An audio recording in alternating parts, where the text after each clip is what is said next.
who needs it. And we want to remind everybody also that we still have $9,939 of those matching funds. So whatever you give, whether it's $5, $10, $100, as soon as you give that, that's automatically matched by those matching funds. Hence, they're called matching funds. And so we want to remind everybody to please give us a call, pray about whatever maybe God is laying on your heart. I often say this because it's so very true that if you can't give, then that's okay. Give us your prayers if you would. We so much need those prayers to keep this station going. That's first and foremost what gets us going. But then also all of you out there who are donating or contemplating donating, please continue to do so. Call into 785-621-4110. So as we get started this morning, we're going to start out with our first trivia question because I really want to get to this interview and make sure that we get Mr. Bill Meagher as much time as we can. So that first trivia question, and if you don't remember how this goes, if you call in and you're the first person to get it right, then we'll put your name into a drawing. At the end of the day at 6 o'clock, we'll draw one name, and that person gets a $50 gift certificate to Messenger Traditional Catholic Books and Gifts here in Hayes. Drome and Angela Schmeidler are the owners and operators of that business. They're wonderful people, wonderful store. So even if you don't win, please go support them. So let's get to that first trivia question. Call 785-621-4110. All right, your question for this morning is, which is not a mark of the church? Is it A, Catholic, B, apostolic, C, holy, or D, inclusive? Which is not a mark of the church? A, Catholic, B, apostolic, C, holy, or D, inclusive? All right, get those phones ringing, 785-621-4110. If you happen to have a question for our on-air guest, please call 785-621-5061 or text us at 785-656-0150. All right, without further ado, we've got Mr. Bill Meagher in here with us this morning. Bill is the director of youth ministry and religious education for the Diocese of Salina. He's also the head coach of Fort Thomas More Prep Marian High School here in Hayes. He's married to Mandy, and they have 3 children, Thomas, Andrew, and Emma. You know, I think they left a lot off of your bio here, Bill. I mean, Bill's also studying for the, I don't know that that's the right word, studying for the diaconate. I mean, because you're very far into the process. Yeah, you're definitely still studying, but also discerning. Okay, that too. So, but certainly a lot of studying. Yeah, and recently, did you have what would they call? I don't want to like put a halo on your head, but do they call it elevated? When you take a next step through the diaconate program, or so there are a couple steps. We were installed as lectors. Installed recently, and so that's the first step, and then you're installed as an acolyte. And then you're ordained as a deacon. So acolyte. It kind of sounds like a warrior title or something. Well, I'll take that. I thought you might. Okay. So Bill and I have known each other for quite a long time. So it's great to have Bill in here with us. Does a lot around our diocese. So I think if we actually wrote up his full bio, it might take me about an hour to read. So instead, we just shortened it down a little bit there. But Bill's going to be giving us a talk on You Are What You Eat. So I could probably guess where this is going to go in some directions, but maybe we need a little bit of context there. So that's a pretty interesting title. Do you want to maybe start us off with, where are you going with this? Yeah, it's one of those things. You might think we're going to talk about a health food talk because we hear a lot about that. You are what you eat. If you're watching online, you're probably saying, well, that guy looks like he's eating a lot of cheeseburgers and pizza. But it's more a spiritual soul talk. Our souls are what we eat. And so today we want to talk about the Eucharist. We're in the middle of the Eucharistic revival. That's one of the things that I help with on the diocesan level is that revival. And so we want to talk a little bit about, when we talk about his mercy endures forever, one of those gifts that he gave us is his mercy within the sacrament of Eucharist. And our goal is, as we consume him, we become more like him. And so as we grow in our faith and as we continue to receive the graces through the Eucharist and the sacraments, we begin to die to ourselves and become more Christ-like. And so that's kind of where the title You Are What You Eat comes from. And our goal is, as Eucharistic people that people start to see Jesus in us when they interact with us. That is fantastic. And I'm glad that Bill took a little break there. So this is one of the best parts of my day. I get to announce that Emma Meagher is our trivia winner. Oh, no. So congratulations, Emma. Thank you so much for tuning in to listen to your dad, support him. You got pretty great kids. I know that a lot of that's because of your wife. Absolutely. That goes for both of us. So congratulations, Emma. We'll get you put into that drawing. And then also want to say thank you so very much to Gordon and Mary Schrader. They were on yesterday. If you guys didn't hear their talk, you can go find us on Facebook, YouTube, Rumble, and you can go back into YouTube, and find that video, watch it, go back and watch any of our videos. But thank you so very much, Gordon and Mary, for donating $100, because that just became $200 with our matching funds. I do really want to quickly remind everybody also that if we get a new donor from either KRTT in Great Bend, which includes the Hoisington, Ellenwood, and St. John area, or a new donor from KJDM, Lindsborg, and Salina, which also includes Abilene, Minneapolis, McPherson, and Newton, and you give $200 or more, you will win a book, St. Maria Faustina Kowalska's diary, Divine Mercy in My Soul. I know the people on the radio can't see it, but I'm holding it up, so hopefully people online can. It's a wonderful little book. It would be amazing what that would do for your prayer life. If you are one of those people in those areas, you give $200 or more, you will immediately win that book. All right, let's get back to Mr. Bill Meagher. So, yeah. We still got more on question one. I just want you to. Yeah. Okay. So we're starting here when Bill's waving me off.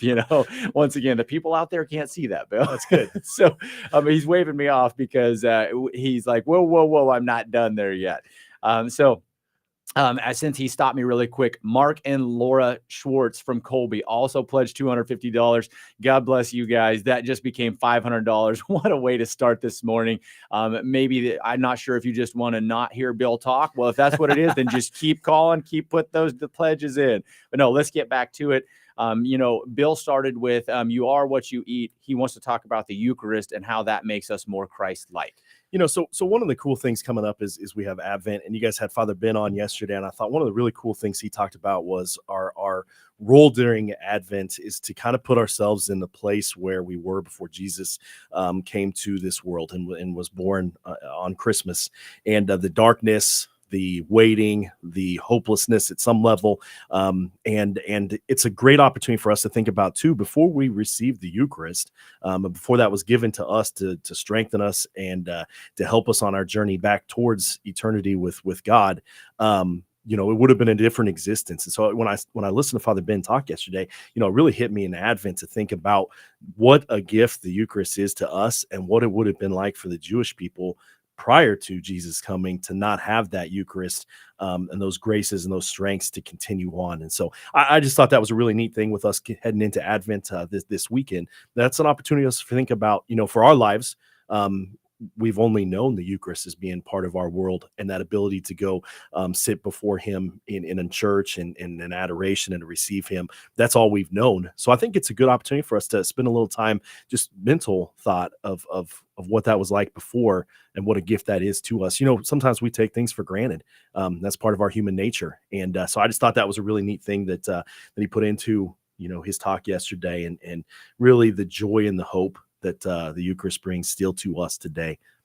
Absolutely. One of the things that maybe I would throw in there is Bill just told us, that sometimes those things become commonplace and then we take them for granted. And it's a blessing that we can receive the Eucharist every day if we wanted to, pretty much around here. We have so many masses being said, and that is a blessing. But also we have that danger of making it something that is so normal that we just are kind of like, yeah.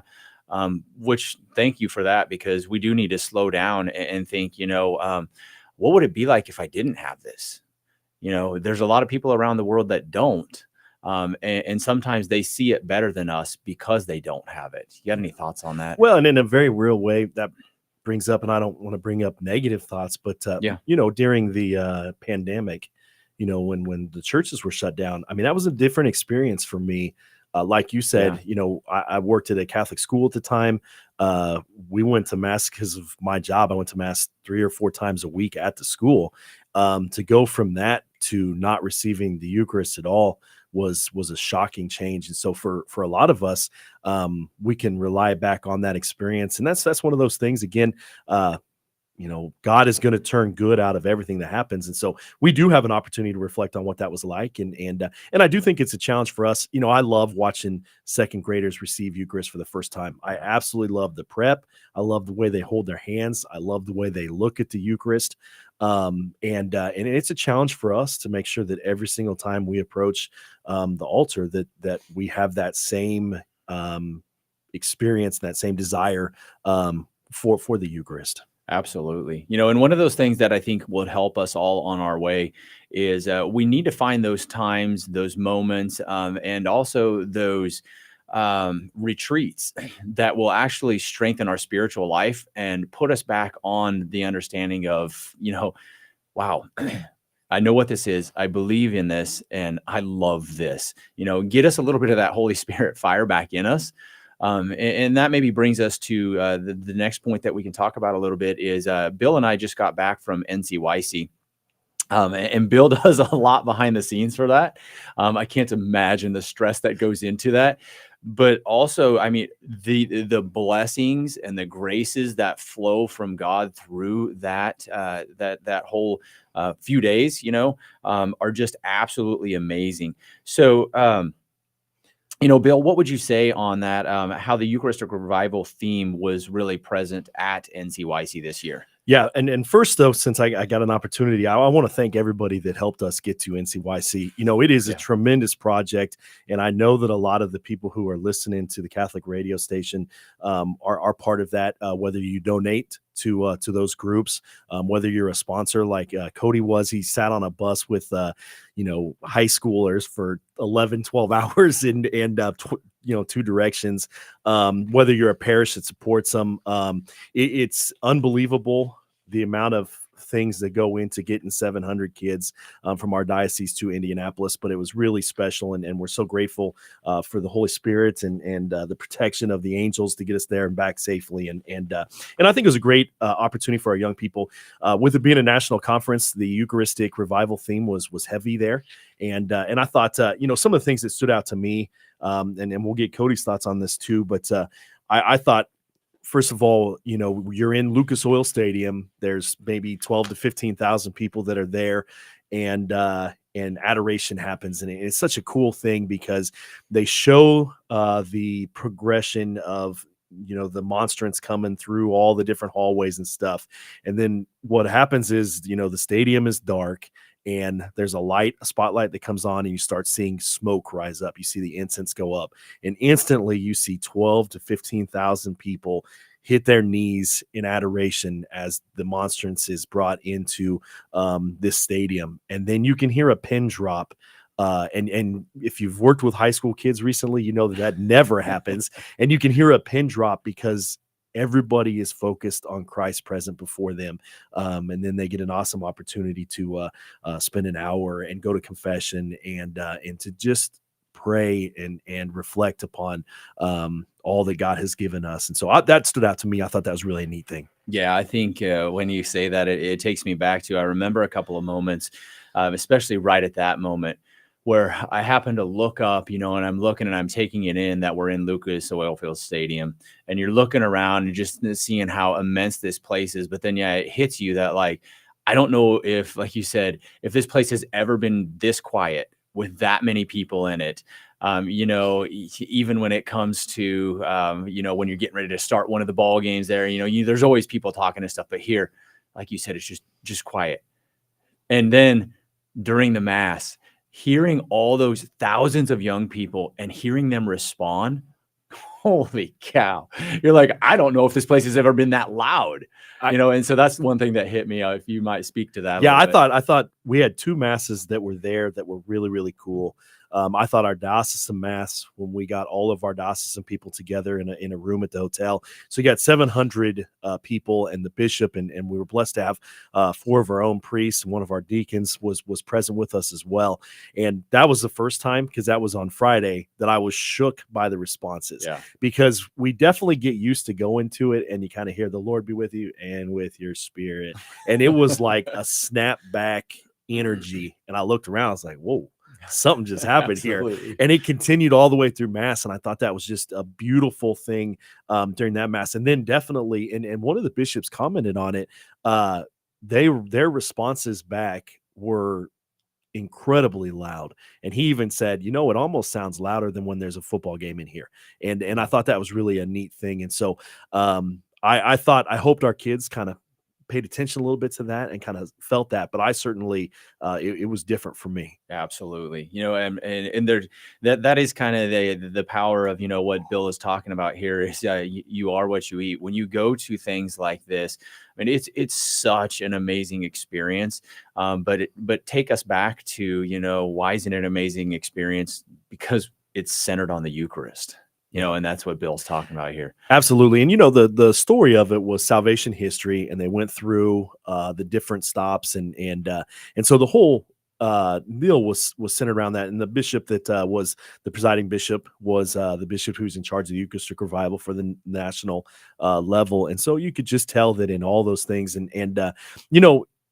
I think there's a coolness of it with the way they did it, that at times, because the Eucharist can be very polarizing in faith, especially maybe with our Protestant brothers and sisters, that sometimes you don't lead with that. And I thought it was really a neat testimony to our young people. The U.S. bishops have put this front and center. They put the Eucharistic revival together. They said, this is what we believe, and we're going to shout it from the mountaintops. And I thought that was really present in NCYC as well. Like, we're not shying away from it. We're not hiding it and not talking about it. We're going to put that front and center. And I felt like that was a great testimony to our young people. Yes, absolutely. So I wanted to remind everybody that you are listening to Divine Mercy Radio's Fall Care-a-Thon. His mercy endures forever. And as Bill and I are talking about the Eucharist, I mean, what more way could we look and be like, we don't deserve the Eucharist, but Christ gives it to us anyway. And so absolutely, his mercy endures forever. And that's one of the greatest places that it endures, is right there in the tabernacle, right there at Mass. Our Care-a-Thon goal is $125,000. We started this morning we started this morning by ending yesterday with $52,435. We still have over $9,000 of those matching funds. We've got a couple of people that already called in this morning and pledged. And remember that when you give, your dollars automatically double. So call to 785-621-4110. We have the absolute blessing to have Mr. Bill Meagher with us here today. We've got some amazing more people coming also. I mean, the lineup is just fantastic today. We've got Tony Gable, Father Gail Hammerschmidt, Father Brian Lager, Father Richard Days. We've got some other people rounding out the afternoon, and we'll get to those later. But I just wanted to give you guys some of the lineup for today to get you excited. Make sure that you're sticking with us and call in to 785-621-4110 with any of those pledges. Okay, let's get back to it. So Bill and I were talking a little bit about NCYC and how we see the Eucharistic revival theme there. But then maybe we ought to really kind of talk about, well, what is the Eucharistic revival? Right now, we are in the parish year for that. So I think there are probably a lot of people out there that still are like, I'm not sure what's going on. Can you help us to understand that? So the Eucharistic revival was the U.S. bishops got together and talked about, some of the statistics that came out that said, less than a third of Catholics believe in the real presence of the Eucharist, and don't believe that they have to go to Mass every Sunday, and some of those sort of things. And so they felt like this was the right time in our human history to in the United States to go and have a revival and an understanding and a teaching of the Eucharist. And I did see some stats the other day that we have moved that on the national level really, really far on the dial. 70%, I think, is what I saw from Pew Research's, that we have moved that. And so that's the purpose of it, is to help people understand that it is the actual body, blood, soul, and divinity of Christ. And so that's the whole purpose of it.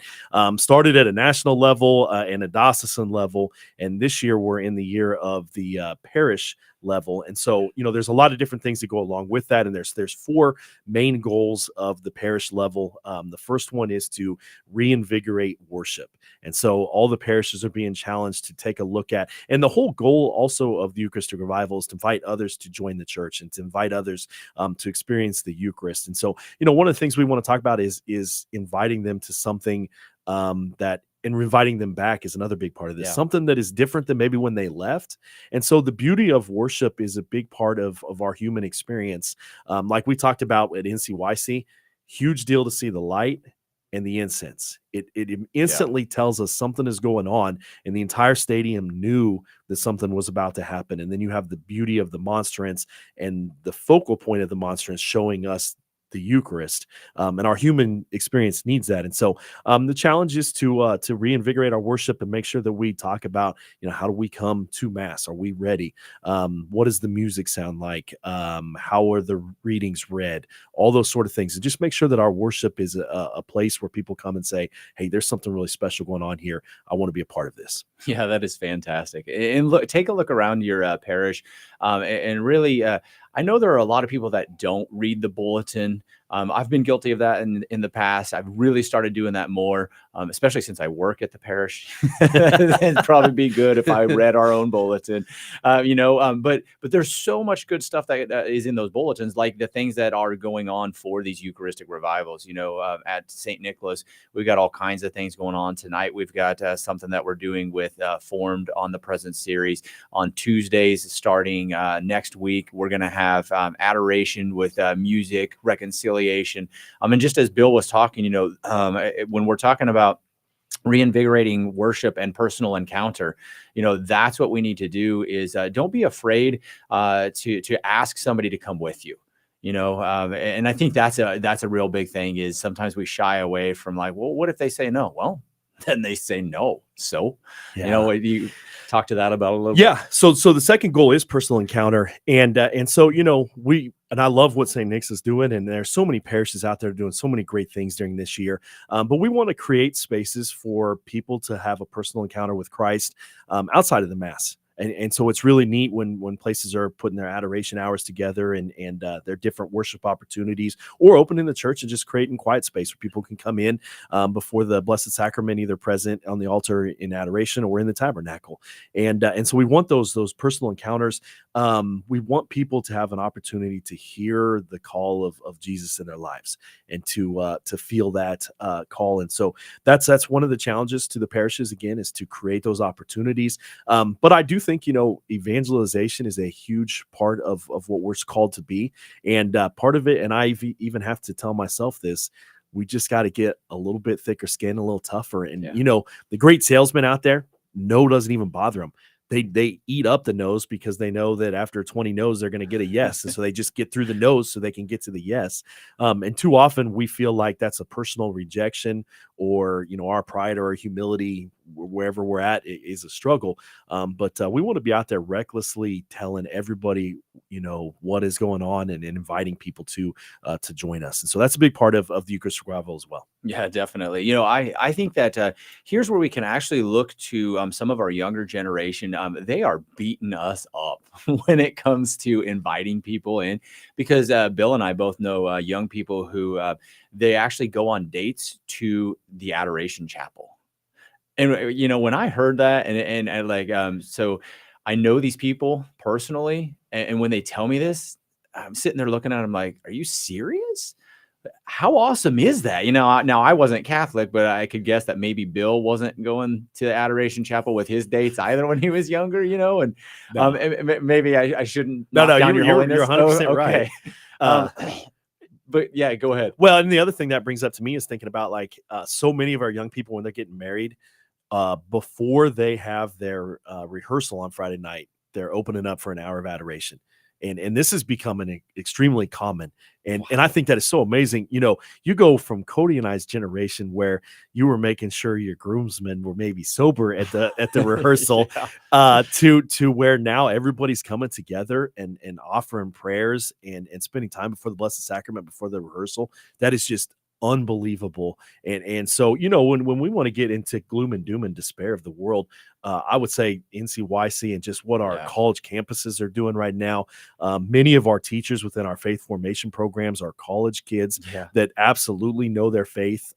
There's a lot of wonderful things going on, and that personal encounter is a big part of that as they continue to grow in their faith journeys. Yeah, as Bill mentioned, our teachers there.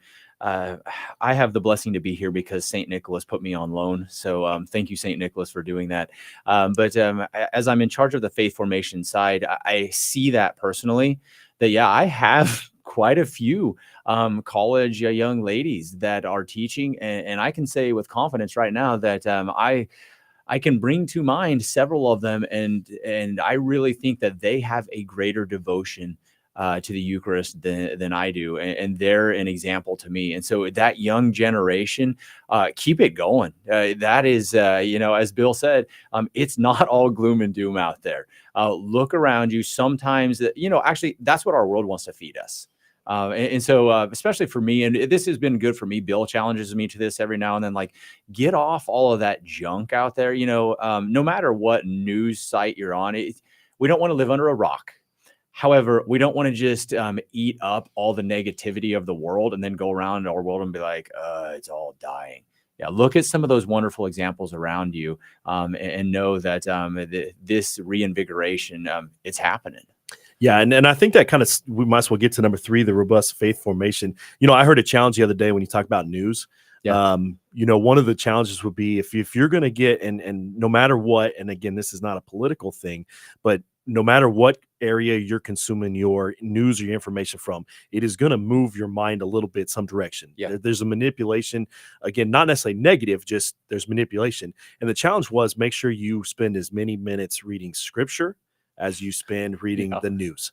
And that would change. Again, you get to hear the voice of God, the authentic call of his word.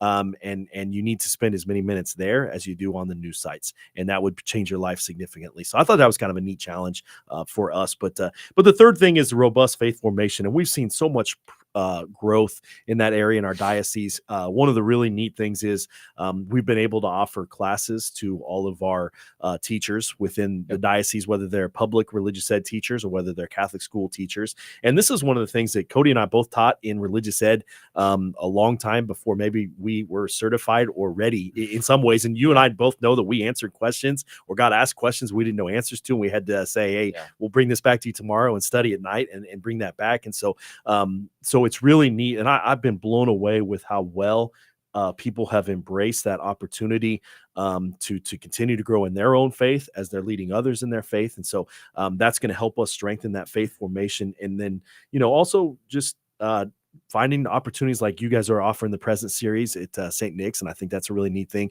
Form.org has just some tremendous material on there to help families grow, to help parishes they can use for those sort of things. And so just giving a really quality catechesis to anybody who wants one is one of the roles of our parishes. Absolutely. And I would say, don't let your faith bog you down. I think people look at, so I listen to Catholic Answers a lot. And I listen to those guys. I'm like, oh my goodness, how do they know so much? And I don't want to make Bill's head too big here. But this is another thing that really helped me years ago. I was trying to read things. I've become more of a reader. And I'm just like so frustrated because I'm like, I don't take in everything I'm reading. And Bill's like, so what? Take in what you can. And I'm like, oh, that makes sense. And so if you're out there, don't feel like you have to find these things and then be like, I don't understand everything. That's okay. Take one thing that you did understand and just build from there, and Bill gave us some information already, some things to go on. Do you have anything else that you would say, this would be a good thing for you to read, watch something, I would definitely, my first stop, especially if you're starting down the journey and you want to say, hey, you know what, this next year I want to spend a lot of time. Two things that I think are really, really awesome right now: the Bible in a Year podcast, which is, you will read the entire Bible. This is such a neat thing. Prior to him doing that podcast, if you were to ask, now I actually sat down and read the Bible, because when I started teaching, I was like, man, I better, one of the kids asked me that. This was like 12, 13 years ago. Coach Meagher, have you actually read through the entire Bible? And I was like, oh man, I need to do that. Yeah. So I did it the hard way. I just started in Genesis and read it all the way to the end, which is the most difficult way to do that. But most people probably had not read the Bible, but if you go through in 1 year with Father Mike Schmitz, you'll have read the entirety of the Bible. And how many millions of people have read the entirety of the Bible now because of that podcast? That's unbelievable. The second one then will be the Catechism in the Year. And again, how many people have sat down and read the Catechism cover to cover? That's unbelievable that people are doing that. And it's amazing how many people I bump into all over the place. Hey, on Father Mike Schmitz, I heard this in the Catechism, or this in the Catechism, or this. And there are so many people that are journeying with him. So those are two places I would look at. And then obviously I would get to form.org, and the bishop has made that a priority again this year. So we just renewed it, that everybody in the diocese has access to form.org free of charge, every family, every young person. And so that's an insane resource that they continue to put new stuff on there all the time. Definitely the Eucharistic Revival, they have an entire section there. I love the saints stuff for young people on there. I think that's really, really neat stuff. And so it doesn't matter whether it's a family and you guys want to sit down and watch something, or if it's you personally that want to learn, no matter what you got, there's something there. Absolutely. And what a beautiful thing that we have a bishop that is just, I mean, everybody out there knows our bishop. What an awesome guy. You see him and you're like, that's Christ walking. Absolutely. The guy is fantastic. And for him to say, nope, our diocese is going to pay for this is a non-negotiable. We're paying for everybody to have a formed account. That's amazing. Yeah. Log on, get that. And one of the neat things is a credit to everybody in our diocese too. We get a chance to look at the user information, like not user information, but the amount of watching and all that kind of stuff, the analytics, and people are out there growing and learning. And we are one of the most active dioceses in the entire country. And same way with the Franciscan University, which would be what our religious ed programs and our teachers in Catholic schools, they're learning. We are the top engagement diocese in the United States with that program. And so just awesome to see so many people out there on their own, continuing to learn and grow. And there's going to be tremendous fruits around our entire diocese because of those, learning opportunities. Yeah, absolutely. Thanks so much. We're on with Bill Meagher. We're talking about how to be strengthened in the Eucharist, how to take this Eucharistic revival at the parish year, and what we should be doing with it. I want to remind everybody that you are listening to our fall Care-a-Thon. His mercy endures forever. Our entire goal for this Care-a-Thon is $125,000. The way that you help us with that is by calling 785-621-4110. Or you can donate at dvmercy.com. Bill and I, some people might say we're given the gift of gab. And so that is a gift. It's a gift that the Lord has asked us to share. And so I'm able to be here because, St. Nicholas allows me to be here.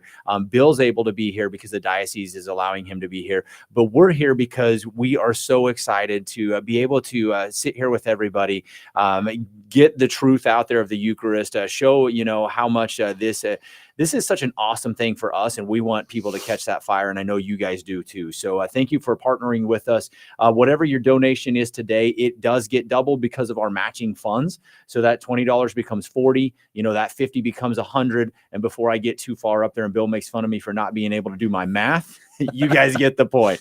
All right. So now that we've reached past the halfway mark of this hour, I want to get to our second trivia question. All right. If you're just tuning in, call to 785-621-4110, either for a pledge to answer this question or both would be great. If you answer this right, we will put your name in a drawing. And then at the end of the day, we pick one person's name out of that drawing. You win a $50 gift certificate to Messenger Traditional Catholic Books and Gifts. And if you order books, if you read, if you need any type of religious stuff, they either have it or can get it for you. And you'd be supporting some great local people. Support local, support the people that support us. And thank you so very much. So let's get to it. Here we go. Your question for this hour is, what is the name of the feast on which we celebrate the manifestation of Jesus Christ to the Magi? Is it A, the Visitation, B, the Annunciation, C, Christmas, or D, the Epiphany? What is the name of the feast on which we celebrate the manifestation of Jesus Christ to the Magi? Is it A, the Visitation, B, the Annunciation, C, Christmas, or D, Epiphany? Call 785-621-4110. All right, let's get back to Mr. Bill Meagher, talking about the Eucharistic revival, the parish year, and everything that we're doing. We've talked about reinvigorating worship, personal encounters, how we make our faith stronger, but then how do we become those missionary people and go forward? So this is one of the big things for us too, and the finisher of the Eucharistic revival is now that we have our Eucharistic understanding, it's our job as people to bring that out into the world. And so for us, this might be the only time someone encounters. So we receive the Eucharist and Mass, we become living tabernacles of Christ, and we leave Mass and go into the world. And people who encounter us should, one, see Christ present in us. That's our lives. We're supposed to live that way. And in some ways, that might be the only way that they experience the Eucharist is through us out in the public. And unfortunately, at times, we want to hide that from people and we want to not share that with others. And there's a world of darkness out there that needs us to bring that light of Christ to them, because they're not going to make it into the church, at least not right now. The goal and the hope is that they do join the church. But we need to do a good job of bringing Christ into the public. We need to do a good job of sharing him with others. And so that's the final step of that, is that missionary sending of now you become what you receive, and you need to take that into, and this is the Vatican II understanding of, like, we cannot be walled up inside. We need to be busting into the world. The world needs us present in it. Yeah, that is some great wisdom coming from Mr. Bill Meagher there. As he says that, what really came to my mind is I once heard that after receiving Jesus in the Eucharist at Mass, we should become a walking monstrance. Like, wow, I know that's not me sometimes, but it's so true, because we also, going back to NCYC, we heard a bishop that was just, the guy was so on fire for his faith, and he had such a great message, but he made a great point that, when we walk out of Mass, are we walking out like it's the end of the world and we're all doom and gloom, and people look at our face and they're like, geez, did you just go to a funeral? Or are we walking out and people can see the light of Christ through us and they're like, wow, that person has some joy. What do they got? Because, as Bill's talking here, I agree. That's what's going to get people to come is how are we living with that Eucharistic strength as we leave from Mass? And are we showing the joy of being a Christian within our lives? So what do you got to say to that? No, I agree 100%. I think, Pope Francis is hammered on this as well. And this is what is so beautiful about our bishop, is that they bring the joy of Christ, just the way they live their lives, and their call is to us to live that joy as well. And again, part of that is us getting out of the muck and the mess of all the negativity that's trying to make us, negative, and busting through that, which is where the Word of God helps us, and receiving the Eucharist. And part of that is just some courage to be able to show exteriorly what we feel interiorly. And I know that even as a young man, I sometimes still struggle, as I did when I was a young man. My dad always sang in Mass, and the expectation was we were supposed to sing in Mass. But when I was in high school, I felt like I was too cool. And I mean, what if my friend saw me singing in Mass? And, what if the cute girl over there saw me singing in Mass? There's no way she's going to think that I'm a cool guy if I'm singing in Mass. And my dad had this little thump thing that no one else in the world ever saw, but awesome. but it would shake your brain a little bit, and everybody wondered what's wrong with that guy. He can't stand straight for the rest of Mass. But the expectation for us was we're to sing. And I look back and I think, what was I afraid of? Yeah. What was I afraid of? And I was singing the songs and I believed what I was hearing. And I asked my same self, that same question to myself now. What are you afraid of? What if you show the joy of Christ to everybody around? What if you walk up to people and they say, "How's your day?" "It's excellent. I got to go to mass. I received the Eucharist. I prayed this morning and had an encounter with Christ." Like, what if I actually gave those answers? What am I afraid of? And so I think that that's a challenge for all of us. That missionary sending is just, it's time for us to bring Christ to others. And whether we need to get a little thicker skin or whether we need to lower down our pride a little bit and grow in humility, be able to do those things, it's a personal challenge for us. Yeah, that is awesome. I don't think Father Andy would be upset with me for sharing this, because as Bill's talking about singing in mass, you guys just need to ask Father Andy his own story, because I'm going to sum it up really quick. But basically, he was the same way in high school. And he's told this story many times at a homily, which is why I don't think he'll be upset with me sharing it again. Sorry, Father Andy, if you are. But, he said the same thing, that he's sitting there and he's like, I'm not picking that. And then he said, that he felt like on par with the saints one day, because he looked over and he saw an older, like a senior maybe, singing, and he's like, okay, I can do this. And so he said by the time he picked it up, he sang like, what was it, the last verse, and then quickly put the book away and put it down. But he was walking around the rest of that day, like, oh yeah, thinking that the heavenly people were going to just see Hammocky down there, And so I love that story. Thank you, Father, for letting me share that story, even though you're not here to tell me okay. but yeah, I think what Bill's talking about is exactly that, is that we need to get that courage to show it forth, and especially in our families. And I think that's maybe a great segue to our next discussion that we can have is, one, Bill, you already said that's how we can do it, is show our kids the example. But how else do we have, or what else would you say we should be doing to foster this Eucharistic revival in the domestic church, which is our home? Yeah. So our goal is, after the parish year, then we become the domestic church year. And so we're working diocesan level to parish level to now our own homes. And some ways that I think that you can share this with your family and bring that into yours is obviously attend mass together. And as I say that, that isn't the norm always. Yeah. I see a lot of families where, kids attend a different mass at a different time, especially when they get to high school. And that's okay. There's nothing wrong with that. Everybody's attending mass. But I think there is a real power of attending mass together. This is what we do. And I love seeing families in pews together. This is what we do on Sunday morning or Saturday evening and those sort of things. Father Jarrett and Father Gail do an unbelievably good job. So if you get a chance to ask them about it sometime, do that. But the statistics of your kids remaining within the faith based upon whether a father attends with their kids is massive. And if a father sings in mass, it's off the charts, almost guaranteed that your kids will continue on in the faith. And so, I think that's a challenge for us fathers as well, to be present and to be part of that. But I think that's a good starting point, is to attend mass together. And then there, a number of other things that we can talk about here, but yeah, absolutely. Let me break in really quickly. I want to congratulate Christy Beffert.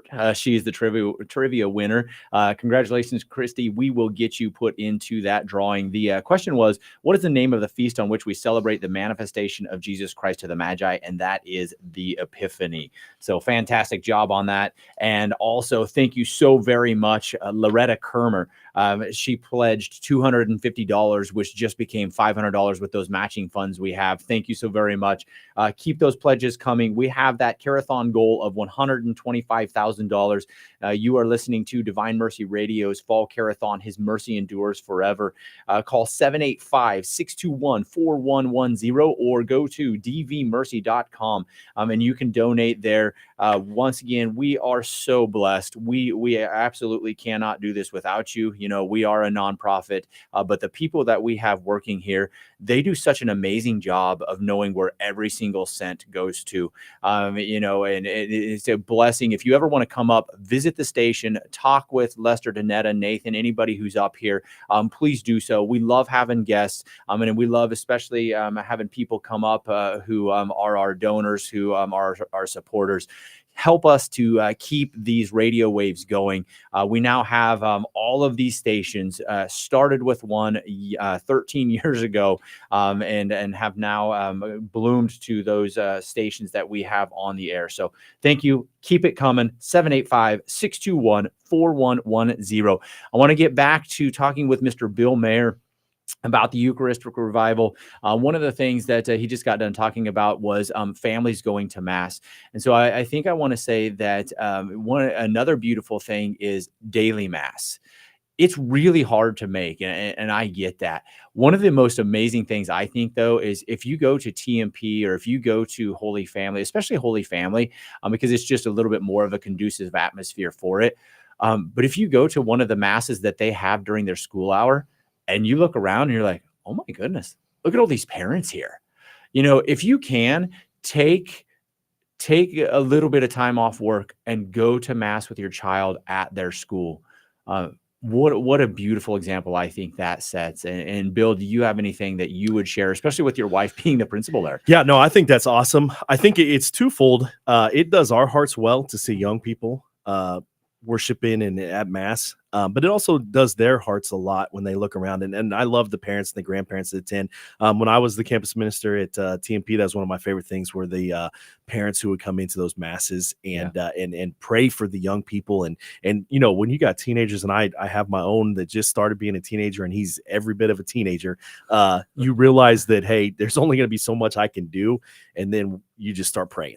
And so I thought that was a really neat testimony on both sides of those. And so those masses are open to anybody that wants to attend. And I think that's awesome. Yeah, fantastic. Keep going. I think some of the other things that you can do as a family is read the Word together, read the Bible together. It's amazing to me how few kids know the great stories of the Bible. Whether it's Noah's Ark, Jonah and the big fish, Samson, any of those, unfortunately, because we don't read the Bible. So, when I was a kid, and we kind of thought it was dorky, but then we also thought it was cool. Our dad would gather us there. He had a green Bible with tabs. I don't know why that was specific or something I remember. But he would read stories every once in a while for us.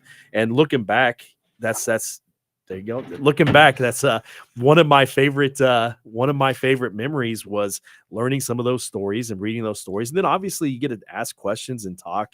And so when we talk about how can you bring this domestic church, into our domestic church, reading the Bible together, reading some of those stories, and just talking about that and having your kids ask questions.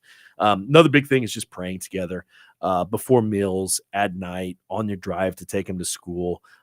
Those are just incredibly formative opportunities for adults. I was listening to, I think it was Maddie Quimby yesterday, was talking about how she prayed before class and sprinkled their desks with holy water. And then she said she moved that on into praying with the kids present. And I thought, man, what an unbelievably awesome testimony to those young people that when you give them the understanding, you're praying for them. It just was unbelievable to hear that. Yeah. And when we get a chance to do that, my mother always prayed on our way to school. And I thought it was dorky, of course. But looking back, I'm like, hey, that was a pretty cool moment.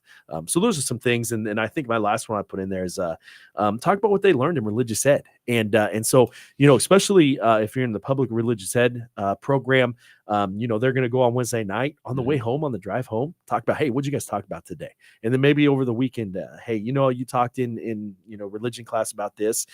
Here's some thoughts for you. And just continue that discussion through the week, and know what's going on in those religious ed classes and discuss that. So. Yeah, definitely. So that did bring back a little bit of, kind of put shivers up my spine when you reminded me of her talk yesterday, because that was so awesome. And I think as parents, we need to, some of us maybe more than others, depending on who you are. But we have to stop worrying about being the cool parents, right? Like God never told us, okay, you need to be the cool one. In fact, in many instances, that's probably going to take us down the wrong path. But also, in that same vein, we need to not worry about looking dorky. I think sometimes too, we're like, do I really? This is kind of hokey. Go ahead. It's funny you say that, because I feel peer pressure from my kids at times. Like I think to myself, and I think the Holy Spirit puts in my mind, like, hey, this would be a great time to bust out a Uh-huh. rosary as you're driving. And I Yeah. think, oh man, I'm going to get negativity. They're going to look at me like, oh, dad's crazy again. And I actually, it's so crazy that I feel negative, that I feel that pressure. Yeah. And the second thing too, that I've learned though, on the positive side is no matter how cool you think you are, your kids are always going to think that you're dorky. That's all there is to it. Absolutely. You know, my kids, my sons think the shorts that I wear and wore in high school were too long. They can't believe that. My daughter calls my shirts wompy because they're too big. And any style, my haircut, whatever, my glasses, whatever I do, I've come to realize that they're never going to look at me like, hey, that's the cool dad. So Yeah. I think once we can get over those sort of things, then I think we can be immune to that a little bit. And we could just Yeah. say, you know what? You may look at me like I'm crazy now, but you're going to appreciate the fact that as we're driving on the road, I made you guys pray a rosary with me. Yeah. And you're going to appreciate the fact that we did say, hey, we're not going out with our friends tonight. We're going to sit down together and we're going to read, the story of Jonah. And we'll talk about it. Yeah. And so I think that's a challenge. It makes me laugh when I think about that. Yeah. And I think it's amazing how our insecurities, we struggle even within our house. And I feel that way sometimes with Mandy. And I'm sure you feel this way with your wife as well. There's times where we're laying in bed and I think, man, it'd be great to pray together. And there's a fear of rejection at some level or Yeah. I don't know. But it's something that as human people, we've got to grow and get over. Absolutely. And those people maybe watching online, they were able to see it, but just a quick Holy Spirit moment. Bill mentioned that his dad had a green Bible with all the tabs. And so I actually, we have one here at the radio station. So I held it up. I don't know that it's the exact green Bible or the same tabs, but it is a green Bible with all the tabs in it. And so, yeah, he remembers that from his dad. Let us be those people that have the courage to go. There's nothing that's going to pay dividends more than me sharing the faith with my kids right now. Yeah, they might see it as hokey. So what? That's my duty as a parent. And we only have a few minutes left, so I want Bill to get to. I think this is a great question. The sacraments. This may sound kind of funny when I say it. What are the sacrament? Why are the sacraments so important? Why do we need to receive the Eucharist regularly? Maybe people are out there like, well, duh. But have we actually contemplated what do the sacraments do for us, and why do we need that spiritual food so often? Yeah, it's an amazing question, and I've gotten a lot of mileage out of a video clip I got that was an exorcist talking about. The question was asked to him, "What is more powerful, a confession or an exorcism?" And the exorcist says, unequivocally, without a question, a confession is thousands times more powerful than an exorcism. Yeah. The goal of exorcism is to get you into confession. Yeah. And it hit me, and it's hit a lot of people that I've showed that clip to. We talked about earlier in the hour, we sometimes take for granted the mundane and those sort of things, but there is real power in the sacraments. And every time that we go to confession, there's real power in the graces that we receive and his mercy and his love for us to take away and forgive those sins and allow us to walk out of there in the state of grace. There's real power in the Eucharist and the graces that we receive and the ability to become more Christ-like and to be rid of our venial sins and to be stronger and able to fight those. There's real power in those. And those are things that we want to be at regularly. The church says once a week on Sunday as an Easter celebration every single week. We go to that. But like Cody said, it doesn't have to stop there. You can go daily mass. You can receive often. You can go to confession as much as you need to or you want to. And one of the great challenges that people have put out is during Advent or Lent is to go once a week for 4 weeks in a row and see what a difference that looks like in your life. And so that's why they're an incredible gift to us. And sometimes we leave them unopened. And we want to go open that gift and put it in our lives. And so that's why the church asks us to do that. Yeah. It's kind of funny because my boys can actually spit out my older boys, they can spit out the definition for efficacious a sign instituted by Christ, the trust of the church to give divine life to the world. Yes, very dispense good. Divine life to the world. Thank you. Yeah, there you go. So yeah, they can get it out faster than me. Usually I'm like, stumbling over my words. But I think the important part there is to know that God shares his divine life with us. This isn't just like some fanciful words, like, oh yeah, that sounds all nice. But like, that really means that God is injecting us with this supernatural grace that we don't have otherwise. And maybe I'm going to let Bill finish with that, because we've got about 3 minutes here. And so if you would speak to that just a little bit, and maybe finish up with what keeps us from seeing God present in the Eucharist, or any of those thoughts. One of the things I would say, just as a wrap up thing, what keeps us from seeing God present in the Eucharist, and what keeps us from Mass, and what keeps us from prayer, is the noise of the world. And I think it's a real challenge for us to control that. I think with Advent starting this weekend, it's an awesome opportunity for us to look at our lives and say, where can I eliminate some noise? How can I quiet what's going on around me? One of the questions I get asked all the time is, how can I hear the voice of God? And I don't know if I've ever heard that before. And one of the answers I always give is, you have to be quiet enough, and you have to go to it regular enough that you begin to tune into and hear what that voice sounds like. And when you hear it, you will know that you've heard the voice of God in that. But a lot of people, because of the noise and because of the busyness, don't have that opportunity to tune in and hear that. And so, I think that's probably the biggest challenge is, Satan is out there. He knows he's going to lose, but he is doing everything possible, and he is creating as much noise and distraction as possible. And it's our job to recognize that, and to be able to create in our lives opportunities where Christ can come to us and speak to us, and be present to us. And so that would be, I think, the challenge for us as we continue on our journey towards Christ, is to create those spaces where we can have that encounter with Christ, and that we can be spoken to and we can listen. Wow, that is awesome stuff. I think I'm going to take from that definitely that why would you want to be on the losing side? Nobody goes into a ball game is like, I really wish that we would lose today. There's an awesome clip, and I put it in my newsletter, and we can get it out somewhere if you're looking for it. But Angel Studios, who produces The Chosen, is putting out a new video, and it's unbelievable. Satan is sitting across from a guy, and this guy's made all sorts of mistakes, and he is at a terrible place. And the guy turns to prayer, and Satan starts saying, hey, he's not listening. He doesn't care. After all that you've done, he won't even listen to your voice. And he gets more and more angry as he goes. And eventually what happens is Satan disappears, because the man turns to God in prayer. And Satan knows that he's going to lose because of that. And I think that's a good message for all of us. Yep, absolutely. Bill, thanks so much, man. Appreciate it. Yep, thank you. Good seeing you again. We need to spend more time together. I don't know about that. All right. God bless you all for listening. Thank you so very much. You are listening to Divine Mercy Radio's Fall Care-a-Thon. His mercy endures forever. Our Care-a-Thon goal this time is $125,000. I know that sounds like a lot, but